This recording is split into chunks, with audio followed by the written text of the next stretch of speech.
تو آج ہم ایک بڑے سوال پر بات کرنے جا رہے ہیں۔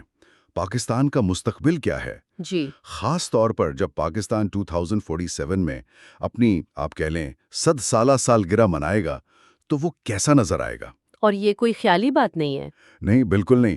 ہم ایک بہت ہی مخصوص ویژن کا جائزہ لیں گے۔ بالکل، اور اس گفتگو کے لیے ہمارے پاس جو مواد ہے وہ ظہیر احمد میر صاحب کی کتاب دی جنرلز آف پاکستان کے کچھ منتخب حصے ہیں۔ اچھا، اب گہرائی میں جانے سے پہلے مصنف کا تعارف بہت ضروری ہے، کیونکہ اس سے ان کا نقطۂ نظر سمجھ میں آتا ہے۔ صحیح۔ وہ ایک آئینی اور کارپوریٹ وکیل ہیں، لیکن ساتھ ہی ایک مورخ بھی ہیں، اور 55 سے زیادہ کتابیں لکھ چکی ہیں۔ واہ، 55 کتابیں! جی، اور اس کے علاوہ وہ ایک تنظیم کی بانی بھی ہیں جس کا نام ہے پاکستان زندہ باد، the next world super power. اچھا، تو اس پس منظر سے یہ بات تو واضح ہے کہ ان کی تحریر میں ہمیں ایک قانونی، تاریخی اور سب سے بڑھ کر ایک محب وطن زاویہ نظر آئے گا۔ جی بالکل۔ تو آج ہمارا مقصد کیا ہے؟ کیا ہم یہ سمجھنے کی کوشش کر رہے ہیں کہ اس کتاب میں پاکستان کو ایک عالمی طاقت بنانے کا روڈ میپ کیا دیا گیا ہے؟ بالکل، اور یہ کہ یہ ویژن کن بنیادوں پر کھڑا ہے۔ ٹھیک ہے۔ یہ ویژن، جسے ویژن 2047 کہا گیا ہے، اس کی بنیاد دراصل 1947 سے لی گئی ہے۔ اچھا۔ مصنف کا استدلال یہ ہے کہ اگر 1947 ایمان اور جد و جہد سے حاصل کیا گیا تھا تو 2047 اسی نظریے کی عملی تکمیل کا سال ہونا چاہیے۔ یعنی یہ صرف کوئی خواہش نہیں؟ نہیں، یہ ایک پورا خاکہ ہے، ایک ایسا پاکستان جو مضبوط ہو، معاشی طور پر خود مختار، ٹیکنالوجی میں آگے، جی، اور جدید دنیا کا مقابلہ کر سکے۔ پر اس میں ایک اور لفظ بہت اہم ہے جو آپ نے ابھی ذکر نہیں کیا، با ایمان پاکستان۔ بالکل۔ یعنی یہ صرف مادی ترقی، سڑکوں اور معیشت کی بات نہیں ہے؟ نہیں، اس میں ایک اخلاقی اور نظریاتی پہلو بھی ہے۔ اور یہیں پر فوج کا کردار بھی سامنے آتا ہے نا؟ جی، جسے مصنف صرف سرحدوں کا نہیں بلکہ اس مستقبل کا بھی محافظ قرار دیتی ہیں۔ یہ تو ایک بہت بڑا تصور ہے۔ جی، بہت بڑا تصور ہے، اور کتاب اسے ایک وعدے کے طور پر پیش کرتی ہے۔ اب سوال یہ پیدا ہوتا ہے کہ اتنا بڑا ویژن جو معاشی طاقت اور نظریاتی پختگی کو جوڑتا ہے، اس کی بنیاد کہاں ہے؟ ٹھیک۔ مصنف کے مطابق اس کی جڑیں ماضی کے تجربات میں موجود ہیں۔ تو آئیے وہیں سے شروع کرتے ہیں۔ اس عظیم منصوبے کی پہلی اینٹ اس کتاب کے مطابق کس نے اور کیسے رکھی؟ مصنف ہمیں بہت واضح طور پر فیلڈ مارشل ایوب خان کے دور میں لے جاتی ہیں۔ اچھا، ایوب خان کے دور میں؟ جی، ان کے مطابق پاکستان کی تاریخ میں ترقی کا پہلا منظم اور جامع منصوبہ ایوب خان نے پیش کیا۔ اس سے پہلے چیزیں بکھری ہوئی تھی؟ یوں سمجھیں کہ ان کے دور کو ایک ایسے نقطہ آغاز کے طور پر دکھایا گیا ہے جہاں پہلی بار ملک کو ترقی دینے کے لیے ایک سوچا سمجھا طویل مدتی خاکہ بنایا گیا۔ یہ دلچسپ بات ہے۔ تو یہ صرف یہ نہیں کہ کچھ کام ہوئے، بلکہ ایک گرینڈ پلان تھا۔ بالکل، ایک گرینڈ پلان۔ اس منصوبے کی شکل کیسی تھی؟ مطلب کتاب کن ٹھوس چیزوں کا حوالہ دیتی ہے؟ کتاب میں چند بڑی مثالیں دی گئی ہیں جن سے اس منصوبے کا پیمانہ ظاہر ہوتا ہے۔ ڈیمز کا ذکر ہے، جیسے منگلا ڈیم؟ جی، منگلا ڈیم جیسی بڑی تعمیرات جنہوں نے ملک کی پانی اور بجلی کی ضروریات کی بنیاد رکھی۔ پھر نئی انڈسٹریل اسٹیٹس ہیں، جس نے ملک کو صنعتی راہ پر ڈالا۔ بالکل، اور زرعی اصلاحات کا بھی ذکر ہے جن کا مقصد پیداوار بڑھانا تھا۔ تو بنیادی طور پر یہ وہ تمام ہارڈ ویئر تھا جس پر ایک جدید معیشت کھڑی ہو سکتی ہے۔ بالکل صحیح۔ تو مصنف کا زور اس بات پر ہے کہ ترقی کے لیے سب سے پہلے ایک بلو پرنٹ، ایک نقشہ ضروری ہے۔ جی، بغیر منصوبہ بندی کے قومی توانائی ضائع ہو جاتی ہے۔ کیا یہی مرکزی خیال ہے؟ بالکل یہی۔ اس حصے سے جو سبق اخذ کیا گیا ہے وہ بہت صاف ہے۔ منصوبہ بندی ہی ترقی کا پہلا قدم ہے۔ مصنف کے نزدیک یہ سبق اس لیے بنیادی ہے کیونکہ ان کا ماننا ہے کہ قومیں اتفاق سے نہیں بنتی، انہیں ڈیزائن کیا جاتا ہے۔ اچھا۔ ایوب خان کا دور ان کی نظر میں اسی ڈیزائن اور انجینئرنگ کی پہلی اور سب سے بڑی مثال ہے۔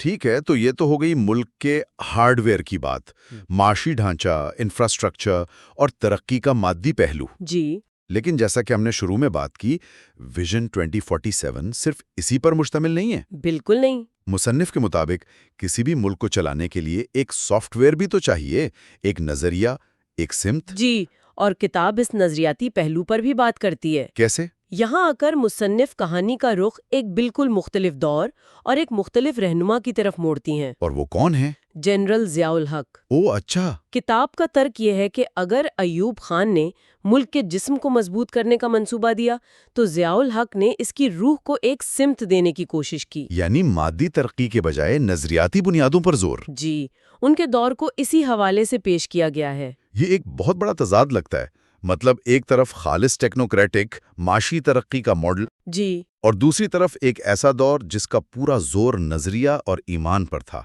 مصنف ان دو بالکل مختلف راستوں کو کس طرح دیکھتی ہیں؟ کیا یہ ایک دوسرے کی نفی کرتے ہیں؟ مصنف کے نقطے نظر سے نہیں، یہ ایک دوسرے کی نفی نہیں کرتے، بلکہ ایک دوسرے کو مکمل کرتے ہیں۔ اچھا، وہ کیسے؟ ان کا استدلال یہ ہے کہ صرف ڈیم، سڑکیں اور فیکٹریاں ایک قوم نہیں بناتی۔ صحیح۔ ایک قوم اپنی اقدار، اپنے عقیدے اور اپنے نظریے سے بنتی ہے۔ کتاب کے مطابق ضیاء الحق نے قومی پالیسیوں کو اسلامی اصولوں سے جوڑ کر اسی نظریاتی طاقت کو جگانے کی کوشش کی۔ تو یہ وہ سافٹ ویئر تھا جو ملک کے ہارڈ ویئر کو ایک مقصد اور معنی دے سکتا تھا؟ بالکل یہی پوائنٹ ہے۔ یعنی ایک قوم کی اصل طاقت صرف اس کی معیشت یا فوج میں نہیں بلکہ اس کے نظریے میں بھی ہوتی ہے؟ یہ تو قومی کردار کی تعمیر کی بات ہو رہی ہے۔ جی بالکل۔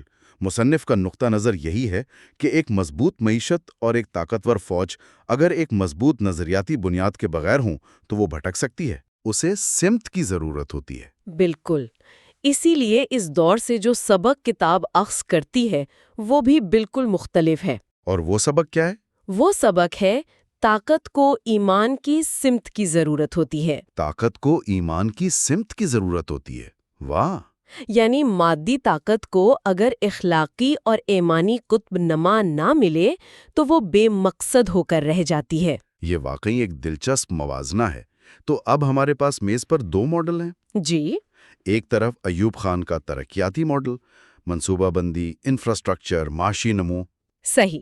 دوسری طرف ضیاء الحق کا نظریاتی ماڈل، ایمان، اقدار اور قومی شناخت۔ جی، کتاب ان دونوں کو ملا کر ویژن 2047 کی تصویر کیسے بناتی ہے؟ اور یہی اس پوری بحث کا سب سے اہم نچوڑ والا حصہ ہے۔ اچھا۔ کتاب ان دونوں ادوار کو الگ تھلگ واقعات کے طور پر نہیں دیکھتی، نہ ہی وہ یہ کہتی ہے کہ ہمیں ان میں سے کسی ایک کو چننا ہے۔ تو پھر؟ بلکہ مصنف کے مطابق ویژن 2047 ان دونوں ستونوں کا حسین امتزاج ہے۔ امتزاج؟ یہ کوئی ایک یا دوسرا کا معاملہ نہیں، بلکہ یہ بھی اور وہ بھی کا تصور ہے۔ اچھا، تو اس کا مطلب یہ ہوا کہ مستقبل کا پاکستان مصنف کی نظر میں ایک ایسا ملک ہے جس کے پاس ایوب خان کے دور جیسی معاشی منصوبہ بندی ہو۔ جی، اور ترقی کی رفتار ہو، لیکن اس کی روح اور سمت ضیاء الحق کے دور جیسی نظریاتی اور ایمانی پختگی پر مبنی ہو۔ بالکل۔ یہ تو دونوں جہانوں کی بہترین چیزوں کو ایک جگہ جمع کرنے جیسا ہے۔ آپ نے بالکل صحیح سمجھا۔ مصنف کا ویژن ایک ایسے پاکستان کا ہے جو ٹیکنالوجی میں دنیا کا مقابلہ کرے، جس کی معیشت مضبوط ہو، جو جدید ہو، لیکن ساتھ ہی وہ اپنی اسلامی شناخت اور نظریاتی بنیادوں پر فخر کرے اور ان پر مضبوطی سے قائم رہے۔ تو حقیقی سپر پاور بننے کا راستہ یہی ہے؟ ان کے مطابق جی ہاں، کہ مادی ترقی اور روحانی یا نظریاتی ترقی ایک ساتھ ہوں، ایک کے بغیر دوسری ادھوری ہے۔ تو اس کا مطلب یہ ہے کہ ٹیکنالوجی اور ایمان، ترقی اور نظریہ، یہ ایک دوسرے کے مخالف نہیں ہیں، بلکہ ایک دوسرے کے لیے لازم و ملزوم ہے۔ ویژن 2047 کا خواب اسی توازن پر کھڑا ہے۔ صحیح۔ اور کتاب کا پیغام ہی یہی ہے کہ پاکستان کے پاس یہ دونوں ماڈل تاریخ میں موجود ہیں۔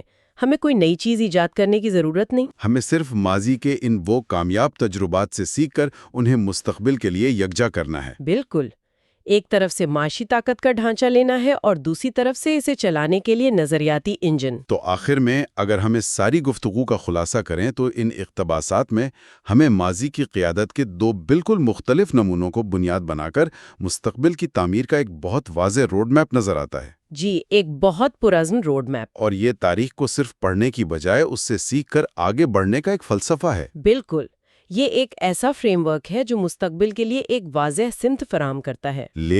لیکن یہ اپنے پیچھے ایک بہت بڑا اور اہم سوال بھی چھوڑ جاتا ہے۔ وہ کیا ہے؟ دیکھیں، یہ تحریر دو مختلف اور شاید متضاد نظر آنے والے طرز قیادت کو مستقبل کی بنیاد کے طور پر پیش کرتی ہے۔ ایک خالص معاشی اور ٹیکنوکریٹک، اور دوسرا نظریاتی اور ایمانی۔ جی، تو غور طلب بات یہ ہے کہ 2047 کے ویژن کو حقیقت بنانے کے لیے ان دونوں بالکل مختلف طریقوں کو عملی طور پر کیسے یکجا کیا جا سکتا ہے؟ یہ ایک بہت بڑا سوال ہے۔ اور یہ کہ جدید دنیا میں مادی ترقی کی دوڑ کے ساتھ ساتھ نظریاتی اصولوں پر قائم رہنے میں توازن پیدا کرنے کے اصل چیلنجز کیا ہو سکتے ہیں؟ یہ ہے کہ کس طرح حکمت عملی صرف ٹینکوں اور میزائلوں سے نکل کر ٹیلی کام ٹاورز، زرعی فارمز اور غیر ملکی سرمایہ کاری تک پہنچ گئی۔ یہ ایک ذہنیت کی تبدیلی کا تجزیہ ہے۔ تو کتاب اس سفر کا آغاز ایک بہت بڑے دعوے سے کرتی ہے۔ پرویز مشرف نے ڈیجیٹل پاکستان کی بنیاد رکھی۔ جی بالکل، یہ ہم نے پہلے بھی سنا ہے، لیکن مصنف اسے صرف ایک پالیسی کے طور پر نہیں دیکھتے۔ وہ کہتے ہیں کہ اس دور کی ٹیلی کام پالیسی جس نے موبائل فون اور انٹرنیٹ کو عام کیا، اس نے ملک میں ایک بالکل نئی مڈل کلاس کو جنم دیا۔ اور یہ بہت بڑا نکتہ ہے۔ جی، تو کیا مصنف اس کا کوئی ثبوت دیتے ہیں؟ یعنی کیا یہ صرف ایک معاشی تبدیلی تھی یا اس نے معاشرے کی سوچ کو بھی بدلا؟ یہ بہترین سوال ہے۔ مصنف کا استدلال یہ ہے کہ یہ تبدیلی محض معاشی نہیں تھی۔ ان کے مطابق جب لاکھوں لوگوں کو پہلی بار معلومات تک کھلی رسائی ملی تو اس نے ایک قسم کی، آپ کہہ لیں، فکری آزادی پیدا کی۔ کتاب اسے حقیقی آزادی کا نام دیتی ہے، جو ایک بہت طاقتور اصطلاح ہے۔ حقیقی آزادی؟ جی، ان کا نقطہ یہ ہے کہ معاشی خود مختاری، یعنی اپنا کاروبار شروع کرنے کی صلاحیت، فری لانسنگ یا دنیا سے براہ راست رابطہ، اس نے لوگوں کو ریاست پر انحصار سے ہٹا کر اپنے پیروں پر کھڑا کیا۔ بالکل۔ اس سے ایک ایسی مڈل کلاس ابھری جو زیادہ باخبر تھی، زیادہ متحرک اور عالمی رجحانات سے زیادہ واقف تھی۔ تو مصنف کے مطابق یہ صرف جیب میں پیسے آنے کی بات نہیں تھی، بلکہ ذہن کے نئے دروازے کھلنے کی بات تھی۔ بالکل۔ لیکن کیا کتاب اس کے کسی منفی پہلو کا بھی ذکر کرتی ہے؟ کیونکہ اتنی بڑی تبدیلی کے اثرات ہمیشہ مثبت تو نہیں ہوتے۔ جی، اور یہیں پر تجزیہ مزید گہرا ہو جاتا ہے۔ مصنف اس بات کو تسلیم کرتے ہیں کہ اس ڈیجیٹل آزادی نے معلومات کی جنگ کا ایک نیا میدان بھی کھول دیا۔ اچھا۔ اور شاید ملک اس کے لیے اس وقت تیار نہیں تھا۔ جب ہر کسی کے ہاتھ میں معلومات پھیلانے کا اختیار آ گیا تو اس نے غلط معلومات اور پروپیگنڈے کے لیے بھی دروازے کھول دیے۔ تو ایک طرف جہاں اس نے عوام کو بااختیار بنایا، وہیں اس نے قومی سلامتی کے لیے نئے چیلنجز بھی پیدا کیے۔ غیر روایتی چیلنجز؟ جی، غیر روایتی چیلنجز جن سے نپٹنے کی حکمت عملی اس وقت موجود نہیں تھیں۔ مصنف کے مطابق یہ وہ قیمت تھی جو اس ڈیجیٹل انقلاب کے لیے ادا کرنی پڑی۔ اچھا، تو کتاب کے مطابق مشرف نے ڈیجیٹل بنیاد تو رکھ دی، لیکن مصنف اس خیال کو آج کے دور سے کیسے جوڑتے ہیں، جہاں جنرل عاصم منیر اسی ٹیکنالوجی کو ایک بڑے قومی ایجنڈے کا حصہ بنا رہے ہیں؟ کتاب میں کہا گیا ہے کہ انہوں نے دفاع، معیشت اور ڈیجیٹل پالیسی کو یکجا کر کے قومی ایجنڈا بنایا۔ یہ سننے میں تو بہت اچھا لگتا ہے، لیکن عملی طور پر اس یکجا کرنے کا مطلب کیا ہے؟ کتاب اس یکجا کرنے کے عمل کو دو بڑے منصوبوں کے ذریعے واضح کرتی ہے: گرین پاکستان اور SIFC۔ جی، یہاں یکجا کرنے کا مطلب صرف یہ نہیں کہ سب ادارے مل کر میٹنگ کریں۔ کتاب کی روح سے اس کا مطلب ہے کہ اب دفاعی منصوبے بناتے وقت ان کا معاشی اثر دیکھا جائے گا اور معاشی منصوبے بناتے وقت ان کا دفاعی فائدہ، یعنی ایک دوسرے سے جڑے ہیں۔ بالکل۔ مثال کے طور پر گرین پاکستان کو صرف خوراک کی کمی پوری کرنے کا منصوبہ نہیں دکھایا گیا، بلکہ مصنف اسے قومی سلامتی کا ایک ستون قرار دیتے ہیں۔ ان کا کہنا ہے کہ ایک ایسا ملک جو اپنی آبادی کو کھلا نہیں سکتا، وہ بیرونی دباؤ کے سامنے کمزور ہوتا ہے۔ اس لیے زرعی خود کفالت اب صرف معاشی ہدف نہیں بلکہ ایک دفاعی ضرورت ہے۔ اور SIFC یعنی اسپیشل انویسٹمنٹ فیسیلیٹیشن کونسل، اس کا ذکر بار بار آتا ہے۔ کتاب کے مطابق یہ پچھلے انویسٹمنٹ بورڈ سے مختلف کیسے ہے؟ مصنف کے مطابق SIFC اور پرانے اداروں میں جو بنیادی فرق ہے وہ گارنٹی کا ہے۔ گارنٹی؟ جی، پہلے سرمایہ کار بیوروکریسی کی بھول بھلیوں میں کھو جاتے تھے۔